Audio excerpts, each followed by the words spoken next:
அப்புறம் இன்னைக்கு இருக்கிற மாதிரி காவியம் என்னைக்குமே இருக்க போறதில்ல. ஒரு நாள் அவன் மனசு கண்டிப்பா மாறும். அன்னைக்கு நானும் அவளும் சந்தோஷமா வாழ்வோம். அதனால நீ தேவையில்லாம ஆசையை வளர்த்துக்காத. பார்க்கலாம். நீங்க நினைக்கிறது நடக்குதா இல்ல நான் நினைக்கிறது நடக்குதான்னு பாத்துடலாம். ஏய், இப்படியே பேசி பேசி ஒரு நாள் பைத்தியம் தான் ஆக போற. அது அப்புறம் பாத்துக்கலாம் மாமா. நான் போறேன். மாமா, thanks for your cup of coffee.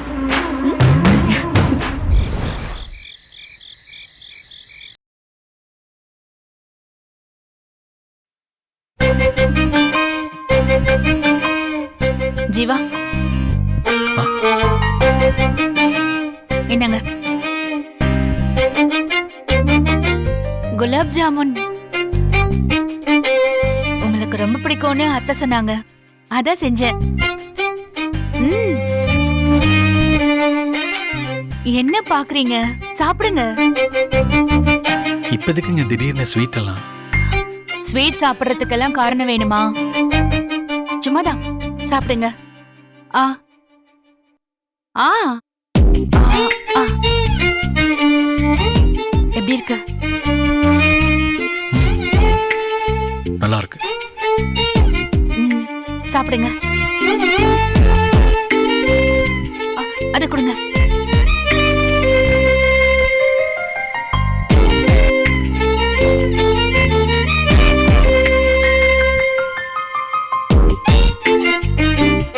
ஆக்சுவலா உண்மையிலேயே இந்த குலாப் ஜாமுன் செஞ்சதுக்கு பின்னாடி ஒரு ஹாப்பியான நியூஸ் இருக்கு. என்ன விஷயம்னு கேட்கணும். என்ன விஷயம்? இன்னைக்கு அத்தையும் மாமாவும் ஜோசியரை வர வச்சு நம்ம 2 பேருக்கும் ஜாதக பொருத்தம் பார்த்தாங்க. அதுல உங்களுக்கும் எனக்கும் 10 பொருத்தமும் பொருந்திருக்கான். இந்த மாதிரி 10 பொருத்தமும் ரொம்ப ரேரா தான் பொருந்துமா ஜோசியர் சொன்னாரு. நம்ம கல்யாணம் அவசரத்துல நடந்தாலும் பொருத்தம் பர்ஃபெக்ட்டா பொருந்தது பாருங்களேன். இதுதான் கடவுள் கணக்கு. அதான் அத்தையும் மாமாவும் கூடிய சீக்கிரம் ஒரு நல்ல நாள் பார்த்து மத்த சடங்கு சம்பிரதாயம் எல்லாம் செய்யணும்னு சொல்லிருக்காங்க. சடங்கு சம்பிரதாயமா? சடங்கு சம்பிரதாயம்னா பொதுவா கல்யாணம் ஆனதுக்கு அப்புறம் புருஷன் பொண்டாட்டிக்கெல்லாம் செய்வாங்கல்ல, அந்த மாதிரி சடங்கு சம்பிரதாயம்.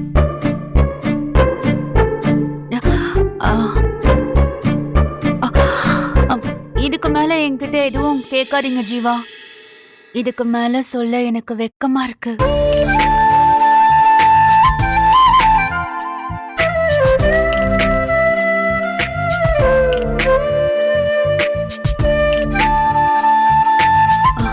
ஆனா என்ன, இந்த சந்தோஷத்தை என்னால முழுசா கொண்டாட முடியல. காவ்யாவுக்கும் பார்த்திபனுக்கும் ஜாதகத்துல எந்த பொருத்தமும் இல்லையாம். இப்படி பொருந்தாத ஜாதகக்காரங்க புருஷன் பொண்டாட்டியா வாழறது கஷ்டம்னு சொல்றாங்க. அப்படி அவங்க வாழணும்னா நிறைய பரிகாரம் பண்ணணும்னு ஜோசியர் சொல்லிட்டாரு. அதுவும் அந்த பரிகாரத்தெல்லாம் காவியாதான் பண்ணணுமா. அப்பதான் அவங்களுக்கு மத்த சடங்கெல்லாம் செய்ய முடியுமா. ஆனா அவ பரிகாரம் பண்றதுக்கெல்லாம் இன்னும் தயாராகலன்னு நினைக்கிறேன். அதனால கடைசியில அத்தையே அவளுக்காக அந்த பரிகாரத்தை பண்றேன்னு சொல்லிருக்காங்க. நீங்க சாப்பிடுங்க. இல்ல, போதும். இன்னும் கொஞ்சம் சாப்பிடுங்க ஜீவா. இல்லங்க, போதும். அப்போ இத நான் சாப்பிட்டுக்கவா?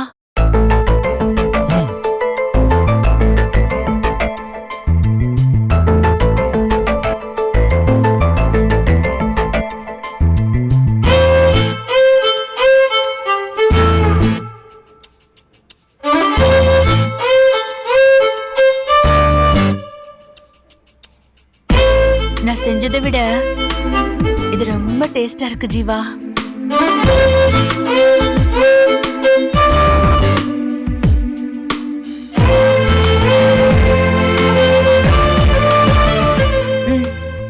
நீங்க சாப்பிடுங்க, நான் அதையும் பார்த்துட்டு வரேன்.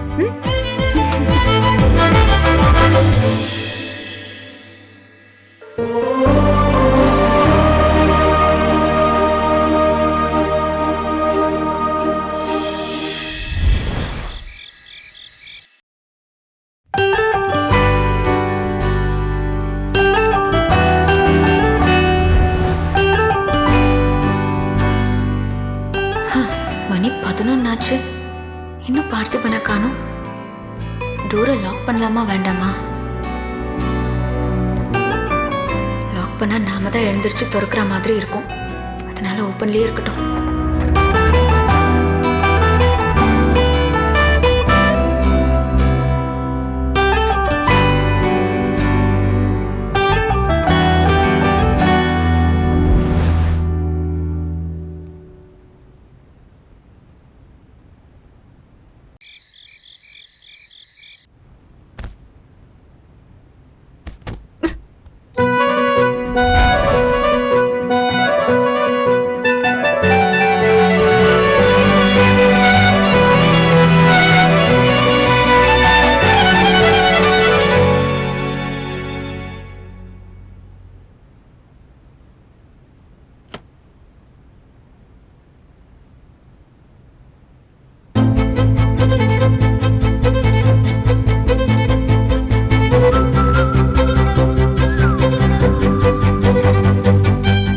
நீ என்ன ஃப்ரெண்டா ஏத்துக்கிட்ட, இன்னும் கொஞ்ச நாள்ல நீ என்ன கணவனாவும் ஏத்துப்ப.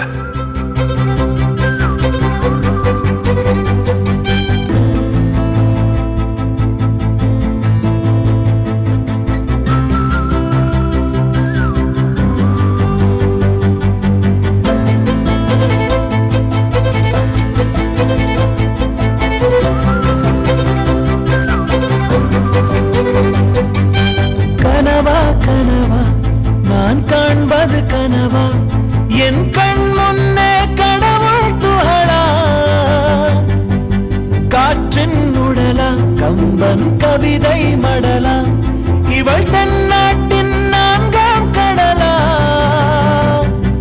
சிலிகான் சிலையோ சிறுவாய் மலரோ, வெள்ளை நதியோ வெளியூர் நிலவோ. இல்ல இந்த வாட்ச் எப்பவும் என் கூடயே தான் இருக்கணும்.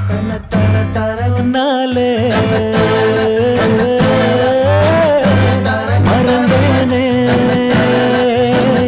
என் பேரு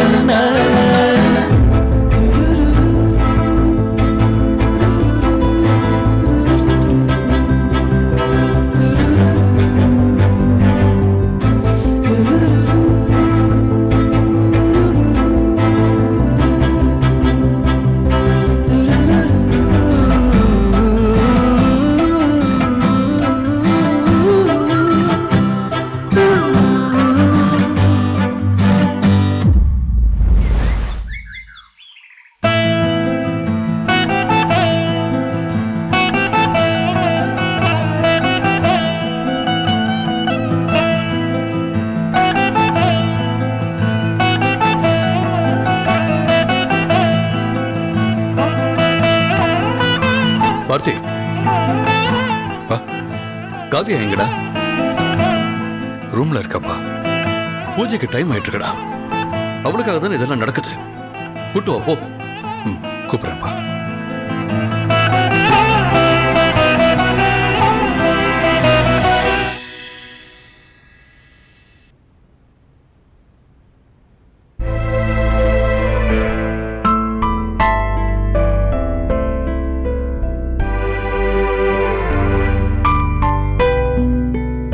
காவியா, காவியா,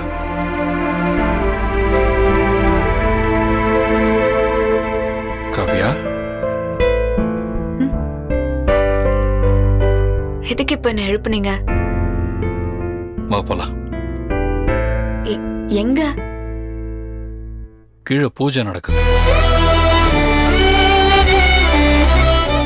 நான் எதுக்கு அந்த பூஜைக்கு? என்ன நீ?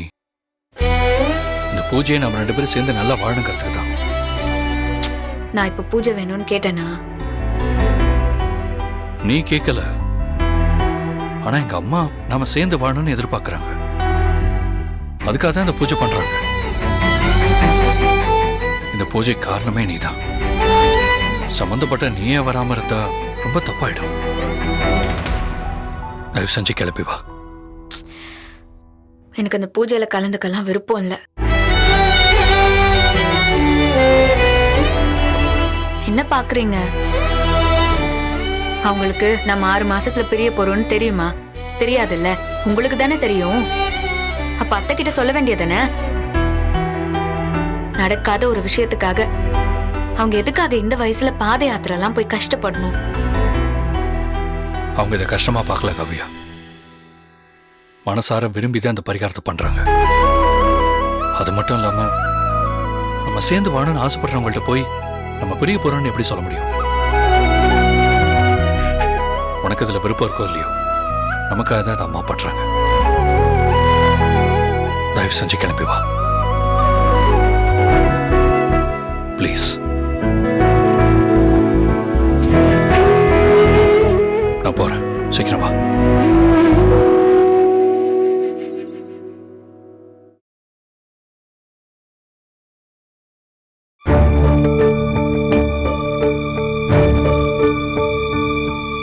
ஹே, என்ன நினைச்சுக்கிட்டு இருக்கா?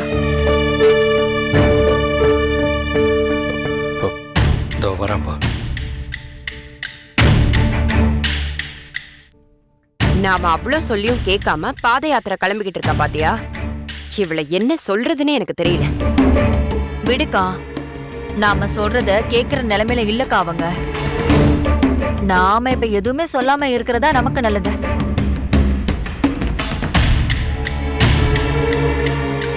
ஏங்கா, இந்த பார்வதியால பாத யாத்திரையை முடிக்க முடியும்னு நினைக்கிற? கிழிச்சா நம்ம வீட்டு மொட்டை மாடி ஏறி இறங்குனாலே முட்டிய புடிச்சுக்கிட்டு மூச்சு வாங்கிக்கிட்டு இருப்பா. சான்ஸே இல்ல. எனக்கு தெரிஞ்சு இந்த தெரு முக்கு தாண்டறதுக்குள்ளேயே எவ்வளவு டயர்ட் ஆறான்னு மட்டும் பாரு.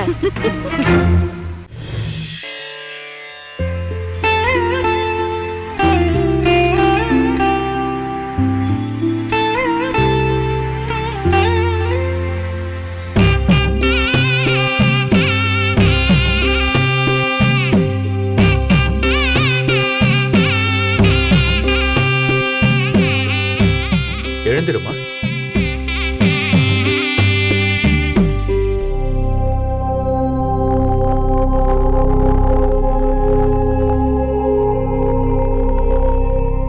உன்னை தேடி சன்னதிக்கு வர்றவங்களுக்கு நீதான் பாதுகாப்பாவும் பக்கத்துணையாவும் இருக்கணும் ஐயா. முருகாச்சலம். மாலையை போட்டு விடுப்பா.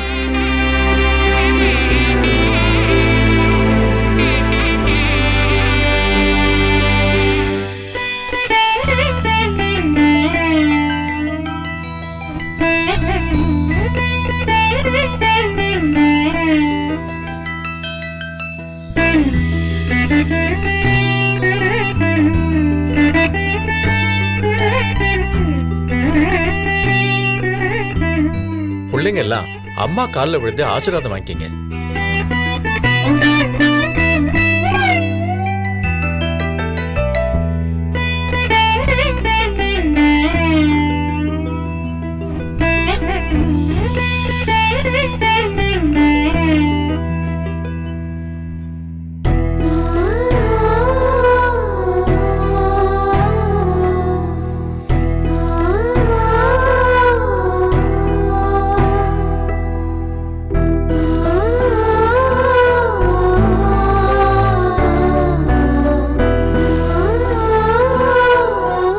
நீ சந்தோஷமா உன் ஆயுசுக்கும் என் வீட்டு மருமகளா இருக்கணுங்கிறது தான் என் ஆசை.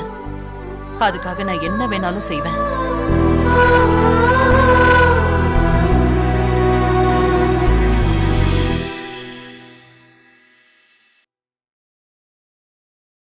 பாத யாத்திரை போக வேண்டிய நேரம் வந்துருச்சுமா. நான் சொன்னதெல்லாம் உனக்கு ஞாபகம் இருக்குல்ல?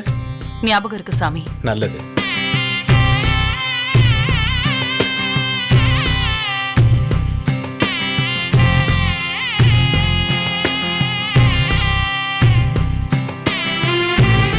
இந்த ருத்ராட்ச மாலைய உன் கையில வச்சுக்க. யாத்திரை போறதுக்கு தேவையான சக்தியையும் பாதுகாப்பையும் இது உனக்கு கொடுக்கும்.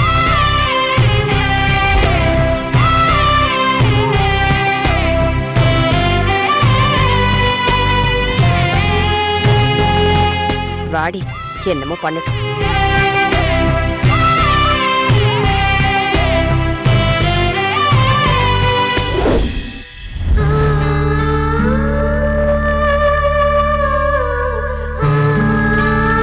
பார்த்தி, எனக்கு பயமா இருக்குடா.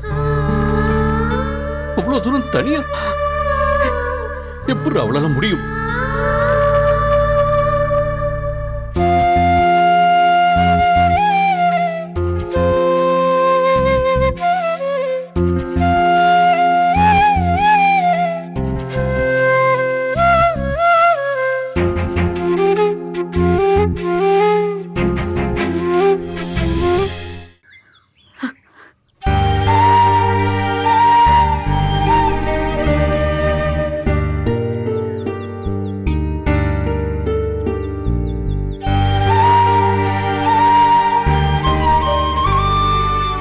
என்ன கிளாஸ் போல இங்கே நின்றுட்டு இருக்க?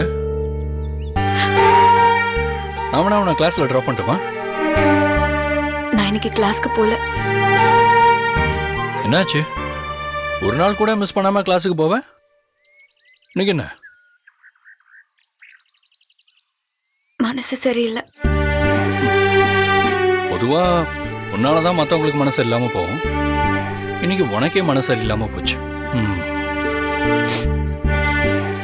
என்ன குத்தி காட்டுறீங்களா? ஐயோ இல்ல இல்ல, ஜஸ்ட் யதார்த்தத்தை சொன்னேன். பரவாயில்ல, நீங்க என்ன வேணாலும் சொல்லுங்க, நான் தப்பா எடுத்துக்க மாட்டேன்.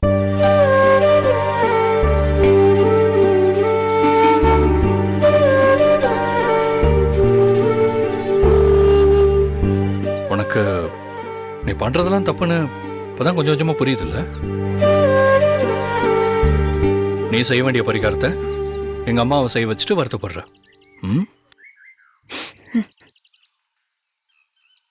எனக்காக அவங்க கஷ்டப்படுறத என்னால ஏத்துக்க முடியல. இப்பெல்லாம் எனக்கே என்னை பத்தி நினைச்சா ஒரே கோவமா வருது. நான் வெறுப்ப மட்டும்தான் இந்த வீட்டுல எல்லாருக்கும் கொடுத்துட்டு இருக்கேன். ஆனா இந்த வீட்டுல இருக்க எல்லாரும் என்கிட்ட அன்பா பாசமா தான் நடந்திருக்காங்க. அதெல்லாம் நினைக்கும் போது எனக்கு ஒரு மாதிரி குற்ற உணர்ச்சியா இருக்கு. அதெல்லாம் நினைக்கும் போது எனக்கு ஒரு மாதிரி குற்ற உணர்ச்சியா இருக்கு.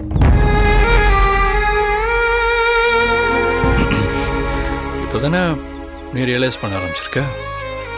அது கொஞ்சம் கொஞ்சமா உன் மனசை மாத்தும். அத்தை என் வாழ்க்கை நல்லா இருக்கணும் தான் பரிகாரம் எல்லாம் பண்றாங்க. ஆனா என் மனசுக்குள்ள என்ன இருக்குன்னு தெரியாமலே அவங்க இதெல்லாம் பண்றது எனக்கு கஷ்டமா இருக்கு. என்னைக்கும் நடக்காத ஒரு விஷயத்துக்காக அவங்க ஏன் இவ்வளவு சிரமம் பண்ணும்? என்னைக்கா இருந்தாலும் நான் ஒரு நாள் உங்க எல்லாரையும் விட்டு போகுதுன்னு போறேன். எங்க அம்மா உன் மனசு மாறணும், நீ என் கூட சேர்ந்து வாழணுங்கிறதுக்கு தான் பாத யாத்திரையே போறாங்க. ஆனா நீ என்னமோ அதை நடக்காத ஒரு விஷயமா சொல்ற. நடக்காத விஷயத்த நடக்காதுன்னு தானே சொல்ல முடியும். எது நடக்காது? எதையுமே பாசிட்டிவா நினைச்சு பாரு. ஏன் நெகட்டிவா யோசிக்கிற? அதனாலதான் உனக்கு இப்படி. ஃபார் எக்ஸாம்பிள் ஒரு விஷயம் சொல்றேன். இப்போ நீ டெய்லி கிளாஸுக்கு போற, ராத்திரி பகல்னு கஷ்டப்பட்டு படிக்கிற. எதுக்காக? என்னைக்காவது ஒரு நாள் நீ கலெக்டர் ஆயிடுவேங்கிற நம்பிக்கையில தானே. அந்த மாதிரி தான் நாங்களும். என்னைக்காவது ஒரு நாள் உன் மனசு மாறும். அன்னைக்கு நீ இந்த வீட்டுக்கு ஒரு நல்ல மருமகளா, எனக்கு ஒரு நல்ல ஒய்ஃபா இருப்பேன்னு தான் நம்பிக்கையோட இருக்கோம். ஐயோ, உங்களுக்கு எப்படி சொல்லி புரிய வைக்கிறதுன்னு எனக்கு தெரியல. இங்க பாருங்க, நீங்க உங்க அம்மா உங்க வீட்ல எல்லாரும் என் மேல இவ்ளோ நம்பிக்கை வச்சிருக்கிறதுக்கு ரொம்ப நன்றி. ஆனா அந்த நம்பிக்கையை என்னால காப்பாத்த முடியாது. அதுக்காக என்ன மன்னிச்சிருங்க.